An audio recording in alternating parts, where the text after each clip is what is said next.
today's mindful moment. All right, ready to dive into another one? Today we're taking a look at Sarah J. Maas's A Court of Wings and Ruin. And wow, you guys had a lot to say about this one. So let's get into it.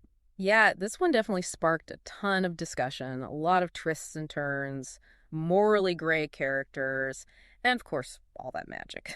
For sure. And Maas definitely doesn't hold back. I mean, we're thrown right into this brutal 3-day battle. It sets the tone right away. Doesn't it?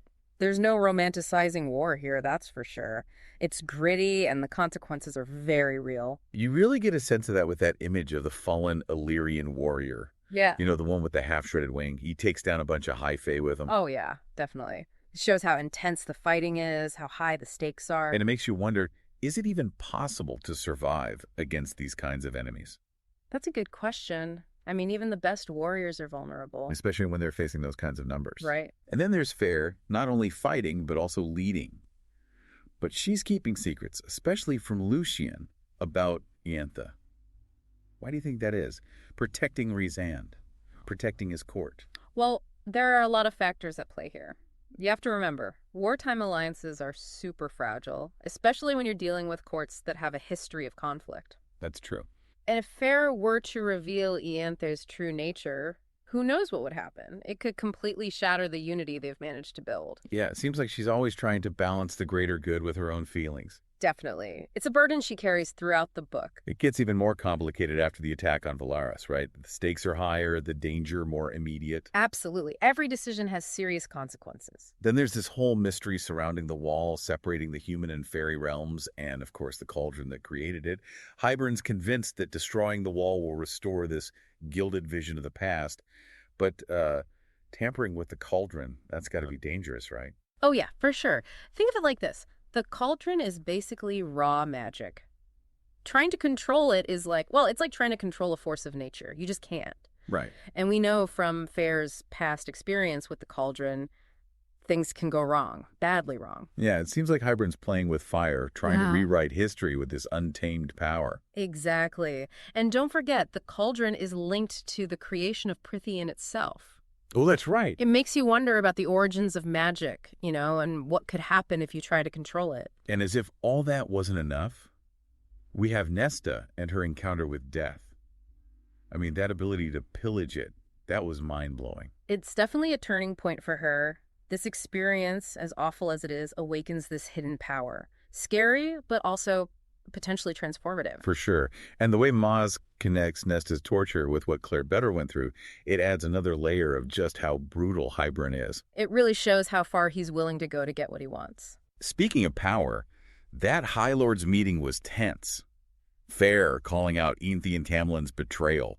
Bold move. Totally. It's a turning point, forcing the other High Lords to pick a side. And Helia and Spellclaver's reaction was particularly interesting.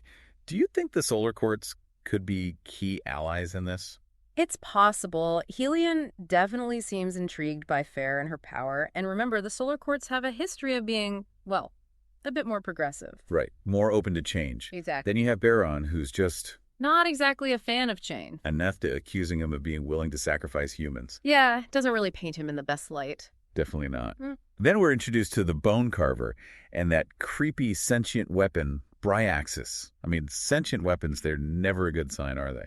The Bone Carver is a very interesting character, when you say, operating outside the normal power structures. And Bryaxis, it's more than just a weapon.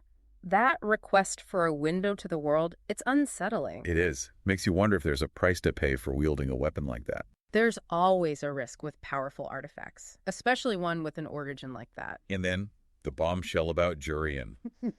Resurrected and forced to serve Hybern. Wow. Oh. Poor Jurian. He's caught between his past and Hybern's control. And that confrontation with Morris. Heartbreaking. You could just feel the pain and betrayal on both sides. It shows just how complicated relationships can be, especially in times of war. And then, just when you think it can't get any worse, Jurian redeems himself with that act of sacrifice, helping Fair escape. Yeah, it's a powerful moment. So we've got betrayal, sacrifice, a sentient weapon, and a lot of unanswered questions.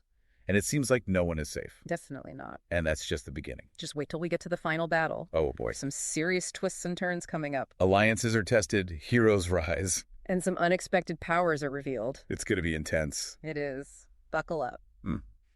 All right, so we left off with a lot of unanswered questions and a whole lot of tension. We did.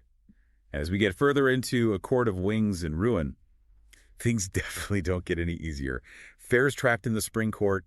She's got to play along with Hybern, and he is not playing around. He's not. That scene with the spring court sentries, brutal. It's chilling. It really shows you how far Hybern's willing to go to control everyone, instill that fear. Oh, yeah. And it's like he's deliberately mirroring what was done to Claire Bedor. Right. It's like he's saying, this is what happens to those who cross me. It's scary how Fair has to just shut down her emotions to survive that, you know? Right. She can't afford to break down. She can't. But she's not just in there taking it. She's trying to understand Hybern, what he wants, how to stop him. She's always thinking, always planning. Remember, she's a survivor. She is. And then we learn that Tamlin's been under the influence of Febane this whole time. It's like, whoa, okay, that explains a lot. It does, doesn't it? It explains Yeah. his paranoia, his anger, everything. It's almost sad. Like, he's a victim, too. He is, in a way. It really highlights how insidious Hybern is. He doesn't just conquer with brute force. He uses manipulation, poisons. He's playing the long game. Exactly. It makes you rethink everything you thought about Tamlin, you know? It does. And it puts Fair in a really tough spot. Mm. She has to get out, not just for herself, but to warn everyone. She does. Mm. And her escape. Talk about intense. So intense. And Lucien goes with her. He's starting to see the truth about Tamlin and Ianthe there, right? Yeah, the scales are falling from his eyes. They're on a dangerous journey back to Valaris, and then they run into the Surreal. Right. And the Surreal's warning. Chilling. Be careful in Hybern. And calling Lucien a new pet. Yeesh. I know. It really emphasizes how much distrust there is still. Yeah, no one knows who to trust anymore. Exactly. And even when they get to Valaris, things aren't easy. Ryzen, he's furious about what Farah went through. Of course. And there's that guilt, too. He wasn't there to protect her. It's more than just possessiveness with him, right? Yeah. He feels responsible for her. Absolutely. But that doesn't always lead him to make the best choices. Remember that deal he makes with Kier? Oh, yeah, the High Lord of the Night Court. Morally gray, to say the least. It's a line he's willing to cross to gain an advantage in the war. And Cassian and more. Not happy about it. No, not at all. It really shows that Ryzen is willing to get his hands dirty. He is. And that struggle, how far will he go to protect Fair? It's a constant theme. It is. And then he explains it all to Fair, that he'd do anything to keep her safe. Powerful scene. It is. Terrifying and kind of romantic in a twisted way. It is. So we've got Ryzen dealing with all that, and then there's Amren. She's researching the cauldron. Always thinking, always planning. Trying to find a way to beat Hybern. And she comes up with a pretty radical idea. Nullifying the cauldron. A long shot. A huge risk. Yeah. We know how dangerous the cauldron is. We do. But Fair's not the same person she was when she first encountered it. That's true. She's stronger now. And she's got Ryzand and the others. And she's training with Azrael. Learning to fight, mastering those Illyrian wings. Becoming the warrior she needs to be. Exactly. And then, whoa, the Court of Nightmares. Talk about a hidden world. It's the dark side of Ryzand's power, literally. And then Lucien shows up in Valaris. I was surprised Ryzand let him stay. Well, Ryzand knows Lucien has valuable information. True. But it also creates this interesting tension between Lucien and Fair. Yeah. It's like they have this shared history, but now they're on opposite sides. It's a reminder of how war can tear people apart. It is. And then that High Lords meeting where Fair and Nesta make their entrance. Grand entrance. It's like they're saying, we're not backing down. Exactly. And Nesta calling out Biran like that. That was a shocker. It was. And then the Bone Carver reveals Bryaxis, the sentient weapon. Right. Sentient weapons. Yeah. Always a risk. Always. And the Bone Carver just hands it over to Fair. Makes you wonder what his angle is. Definitely makes you wonder. And then the truth about Jurian comes out. Or more. It's heartbreaking. You see how much it hurts her. It does. But then Jurian, he helps Fair escape. He does. He sacrifices himself. It's a powerful moment of redemption. It is. So much happening. Betrayals, alliances shifting, and Jurian. It's almost time for that final battle with Hybern. Almost time. And it is going to be epic. Oh, yeah. All right, we're back for the final part of our deep dive into A Court of Wings and Ruin. And man, things are really coming to a head. They are. We've got that final showdown with Hybern looming. But first, Fair's trapped. Remember? The library, those creepy ravens? Oh, yeah. And that deal she makes with whatever's lurking in the shadows. Intense scene, you can just feel the danger. It's like, what has she unleashed? She's not supposed to make bargains, right? Nope, not supposed to. And we don't really know what this entity is, do we? But it's definitely interested in Fair. Like, she's important. And Rysand's reaction when he finds her.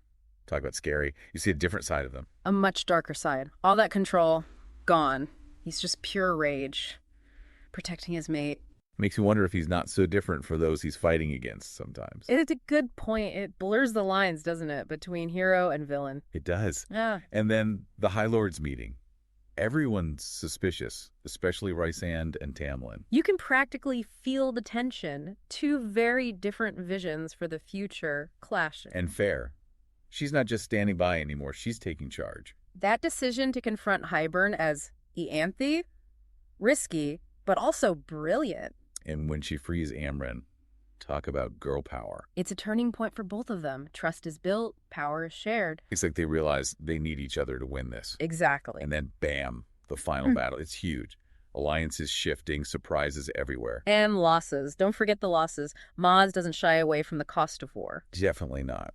But there are also moments of hope, like when Tarquin's fleet arrives and Helion, revealing his true power. I get chills. Didn't we all? That's the power of unity right there, when everyone comes together to fight for what's right. Yeah, but it's more than just fighting. There is strategy, sacrifice. And that final confrontation, Fair versus Hybern. Wow. Talk about a showdown. And she uses Bryaxis to destroy the cauldron. What a gamble. But also a brilliant move. She's not just defeating Hybern, she's cutting off the source of his power. For good. So no one can abuse that magic ever again. Powerful message. It is. It's about balance. And Fair, she doesn't do it alone. She has Rysand. Their love, their bond, it makes her stronger. It's a powerful image. Love conquering darkness. And then the surreal. Oh man, I wasn't ready for that. The sacrifice. Heartbreaking, but it also shows how selfless the Surreal is. A protector, even to the end. And we finally learn its name after all this time. We do. It's like even the smallest beings can have a huge impact. And absolutely, every act matters. And then that final scene with Fair and Rysand, looking towards the future, together. It's hopeful, but, it's not going to be easy. It's not. They've won the war, but Prithian's still got a lot of healing to do. But they have each other, and that's a good place to start. It is. This book, it's about so much more than just a war. It's about love, loss, finding strength in each other. And hope. Don't forget hope. Even in the darkest times. So that's A Court of Wings and Ruin. Definitely recommend checking it out if you haven't already. And if you have, well, let us know what you thought. Always love hearing your theories and insights. Absolutely. Join the discussion. Let us know what other books we should deep dive into. And that's it for us. Until next time, keep exploring, keep questioning. And if you enjoyed this deep dive, be sure to subscribe to our channel. We'll be exploring more amazing books and series. And don't forget to share this episode. And leave a comment.